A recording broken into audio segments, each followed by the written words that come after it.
യേശുവിൽ പ്രിയപ്പെട്ടവരെ, ശരീരവും മനസ്സും ആത്മാവും ചേർന്നാണല്ലോ നാം എല്ലാം സൃഷ്ടിക്കപ്പെട്ടിരിക്കുക.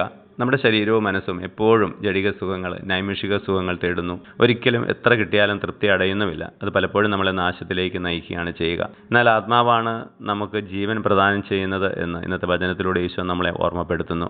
ഈ ജീവൻ കരസ്ഥമാക്കുന്നതിൽ ശരീരം ഒന്നിനും ഉപകരിക്കുന്നില്ലെന്നും ഈശോ പറയുന്നുണ്ട്. ഇപ്പോൾ ശരീരത്തിൻ്റെ പ്രവണതകളെ പരിപൂർണമായിട്ടും നമ്മൾ അവഗണിച്ചിട്ട് ആത്മാവിൻ്റെ പ്രചോദനങ്ങളോട് സഹകരിക്കുമ്പോഴാണ് നിത്യജീവൻ നമുക്ക് കരസ്ഥമാക്കാൻ സാധിക്കുക.